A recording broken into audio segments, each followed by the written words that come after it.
Hi, my name is Dr. Mafalleh. I'm a Rotary Peace Fellow and I'm also a Rotary REP Positive Peace Activator. And I'm here in conversation today with the Rotary International President-elect. Yes, good afternoon. My name is Olayinka Babalola, and I'll be serving as president of Rotary International for 2026-2027. Good to see you, Luther. Congratulations. Thank you. We are happy, that we have an activator who is now the President-elect. We Thank are you. super happy in the peace world in the Rotary community. Thank you. So, as the second President-elect from the continent of Africa, the weight of that continent is symbolically on you. Where do you see the greatest opportunities for growth for the Rotary Peace Centers that are already making some great strides in Africa? Thank you for that question. You know, I was privileged to have been the vice president when Makerere was started, the Peace Center. And I think I was in the team that went to sign the official. I still have images with my head, actually. With Ooh, Brain. that's He good. was the head of the Peace Center Committee. That's good. He signed on behalf of the Rotary Foundation and I signed on behalf of Ooh. Rotary International. So I've been involved with Makerere right from the top. For me, the opportunity I see with Makerere, that Peace Center in particular, is what I said then, that we will have an opportunity to have African solution to African problems. Because that university is located where it is, you know, in that part of Africa, a lot of things are happening, and we can find solutions to some of our problems. One of the impact that I see is that we have 2 cohorts per year, an average of 20 per cohort, and that means 40 per year. The specific thing I find interesting, and I have not investigated the other peace centers to know what happens, is that every peace fellow is required to do a social change initiative. Social change initiatives are things that are creating lasting impact in their various communities. You know, across the continent, some of them outside of the continent, because I'm aware we have peace fellows that are from outside of the continent, and not just that, they are not resident in the continent. So the social change initiative is happening in their own part of the world. I've sat through one of the capstones, you call it, where they discussed the social change initiative, and I couldn't help but marvel. Imagine every cohort of 40 people, and I think Makerere is probably going towards the 8th or 9th cohort now. I think they are doing the 10th one. 10th one now. Yeah. 10th. So we are talking about 40 times 10, 400 social change initiatives. Yes. Things that are making lasting impact in communities across the continent, one community at a time. Exciting for me is the kind of things they're also getting involved with. Because we tend to think social change initiative, what would that be? I've had reports from Makerere. In fact, I have a report I have here that I just got from the Makerere University. And you're looking at those of them in security, the kind of things they are doing, how they are implementing peaceful methods, you know, even to policing, you know, peaceful methods, different methods, alternative methods to resolving conflicts in a way that both policing is no longer required, enforcement is no longer required. They talk about people that are opening up opportunities, you know, for what I may call diverse people with diverse abilities. You know, the kind of things we thought doesn't make any difference, but they do a lot. Because every time you deny people access to resources, like we know from the positive peace pillars, you know, you are diminishing peace in the area. So with the work our peace fellows are doing, they are enhancing peace in each of those communities. And just imagine 400 people. Imagine that as 400 communities. It is unbelievable. Thank you. So globally, there have been more than 1,800 peace fellows trained around the world. As a president of RI International, you are going to have the whole world, all the peace centers you are going to be looking after. Now, what do you think is going to be a legacy that you can leave for peace building at all the peace centers around the world? First is to make sure that our peace centers continue to receive all the support they need, that the new ones we have just opened, you know, get to deliver the quality of the programming that we require. I'm aware that at the Symbiosis University will be starting their first set of students, recruiting their first set of students sometime next year, you know. So first is guarantee that the quality of the programming and with the relationships we have with our peace centers are great, you know. So that is one. The other thing will be to actually consciously leverage the skills and capabilities of our peace fellows. Our peace fellows are doing a lot of work everywhere, and they are doing different things. But I'm not sure, and I'm saying this, I'm not sure, if we have consciously done a mapping to say, he has this skill set, he has this skill set, he has this skill set. They are working on different things now. But if we bring them all together, bring this group together, they can solve this specific problem. Because issues relating to absence of peace are usually multidimensional. Just like we say in Rotary, that everything we do is towards peace. Everything we do is towards peace. Thank you so much, President-elect. So, President-elect Mr. Babalola, I want to ask you, when you speak of lasting impact as a president-elect, what does this look like at at the end of your tenure? You see, the first is that people talk about projects and they tend to see the results, the outcomes from their projects as the final thing. But the outcome is just an outcome. What matters is the impact. You know? So, for example, you go to do a water well. So what's the outcome of that? Okay, there is water. You know? But what does that mean? If you have water, then what is the impact you get out of that? The Nigerian Minister of Health once told me, said, thank your Rotary people for me, because everywhere Rotary had dug the water well, infant mortality and morbidity had gone down. That is impact. You know, my own club did a water project. Listen to this. It was a water and sanitation project, and it was powered with solar panels to provide to pump the water and provide some illumination at night to make the place not easy to access by everybody, even in the night. That project was in 3 or 4 phases.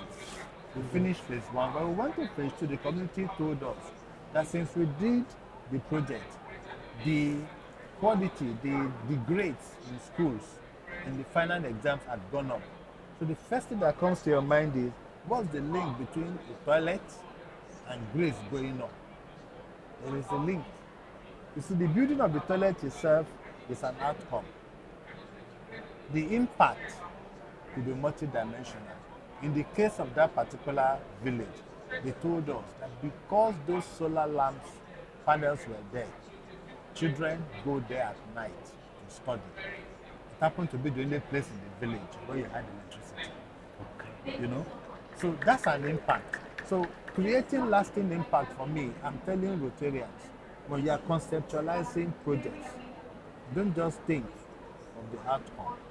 We need to think a little harder, a little further, to say what will be the impact of what we're doing, you know, and work towards that impact.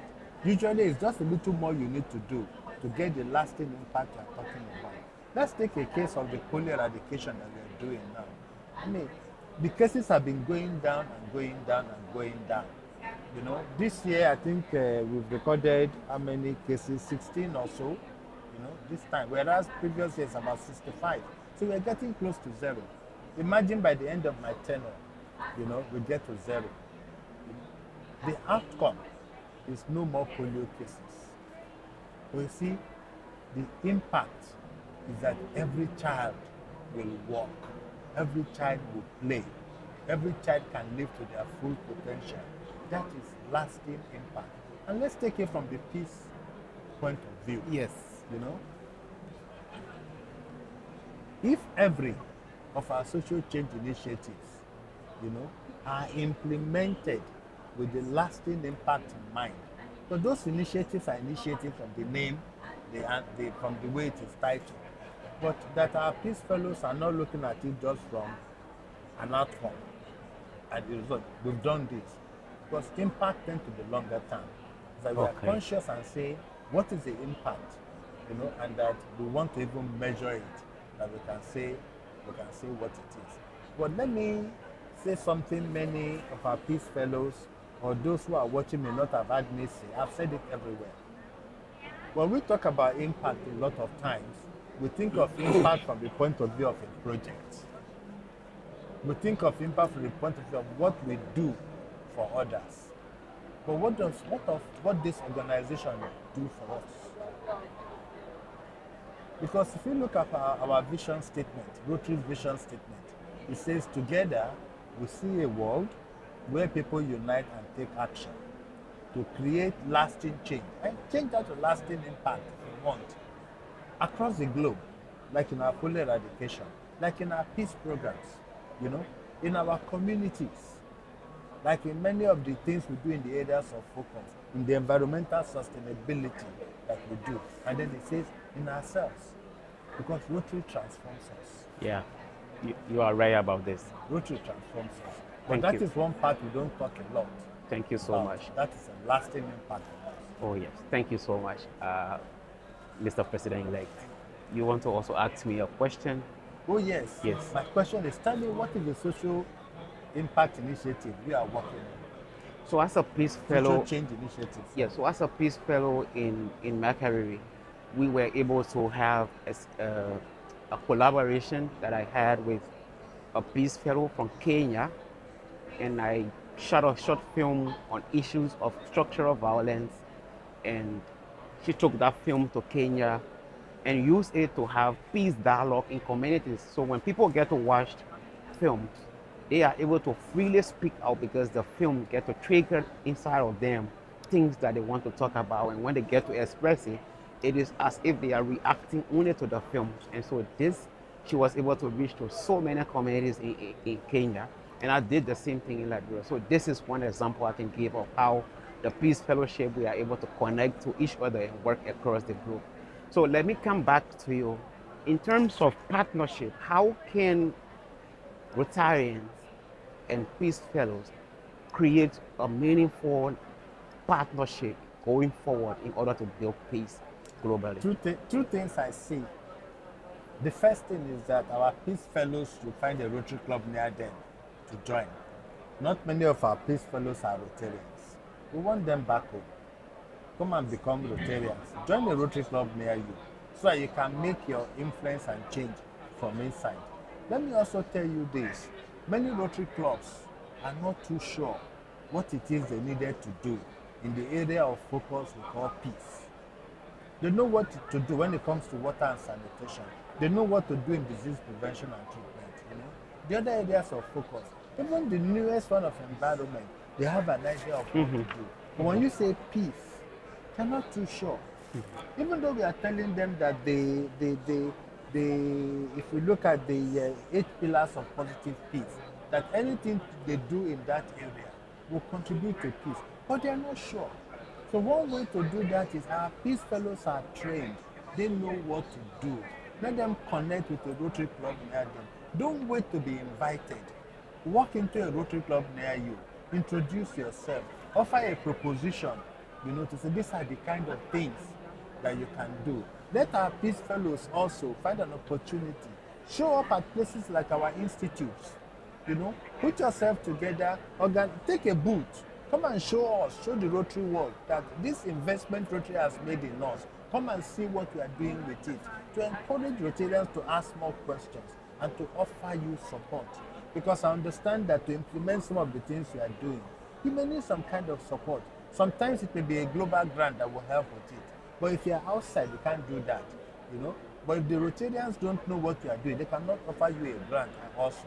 So that is where partnership becomes very, very, very, very critical.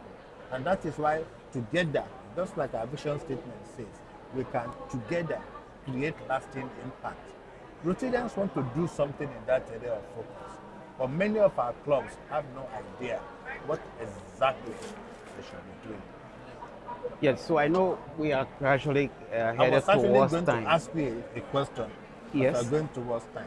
Okay. If I give you the microphone at this convention, you know, or next year, say at Barcelona, as I'm the president, I were to say, Luther, there are Rotarians here. What is one thing you want them to take away with respect to peace? With respect to peace building, one thing I would want them to take away is Rotarian, that every single Rotarian, Rotarian, yes. one thing they should take away, that peace is an everyday thing. We should be building peace every day. You talk about impact.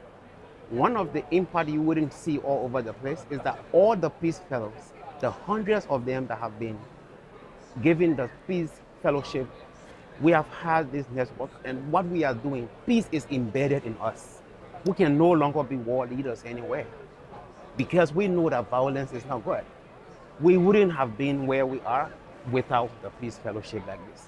So therefore, just know that all of these people, all of us, we do peace every day. We try to be peaceful because we are peace agents. This is something, This is and internal. peace is internal, And perhaps and it should be an everyday thing. That's an impact you wouldn't see. Yeah. But let it's- me test yes. this, if that agrees with what you are trying to say. Yes. What about asking every Rotarian, every club, to say for everything that you do, every project, service project that you do, that we ask ourselves the question: will this lead to more peace? Yes. I mean, You know? not quoting you, but all the peace and all the projects and area of focus of Rotary contribute to peace. This Yes. one, we know that. know, So we are focusing on, now, let me also ask you now, if we were all to leave from here, what is one thing that you would love to see, that one thing that we think that this is going to be an action, partnership for peace building, partnership for the Rotary Peace Centers towards promoting more peace and creating more peace fellows? Well, I think I said part of that earlier, is that Rotary clubs, Rotary districts in particular, should seek out the peace fellows in their various districts, you know. Maybe call them to some kind of seminar or something and address issues. What can we do together? What are your competencies? You know, is there what in your competence can help us bring more peace in this environment? The other thing is to say, what can we do to support peace? Because our peace fellows are skilled, they know what to do, and they can provide guidance and advice. That will be one thing that will help create lasting impact. And the third one is to say, this project we want to do, is there anything, any way we can tweak it to guarantee that this will bring more peace? Because sometimes we do projects and it doesn't bring peace. You know, we've started the water project on the disputed land. Yeah. You know, that won't bring peace. Yeah. Everything we are doing, we look at it from the lens of peace. How will this Yeah. bring more peace? So globally, one last question is that globally, many young people often look out for mentorship and other opportunities to be able to do peace building and join the Rotary Peace Fellowship community. So what do you think we can be able to say that as your leadership, one particular thing or some concrete actions you are going to take to create this opportunity for peace builders around the world as a legacy? Well, our peace centers are open. You know, let us expand, let us advocate, let us socialize it more. Let more people know that the programming we are offering exists, you know, so that the quality of input, you know, increases, you know. And I think that is the best we can do under the circumstances. Thank, Because it's already producing things. We don't have a shortage, you know, but perhaps if the competition is a little bit more, then things can be better. thank you so much. As an activator, we are so proud of you, and we say thank you again. Congratulations. And You know, will you I bring know, the activator program back? yes, and you said I know our time is gone. Yeah. But you know one thing I say, even in my personal life, Yeah. having gone through the activator program, Yes. in my family life, Yes. you know, everything I do, as I react to what people do, you know what I ask myself? I don't Will know. this make things better? So it stops me from some of my reactions because I discovered that while what I wanted to do will have made me feel good, it doesn't make things better. So I stop and I don't do it. Making things better is what brings peace. Thank you so much. Thank you for talking to us. Thank you. Thank you. Bye bye.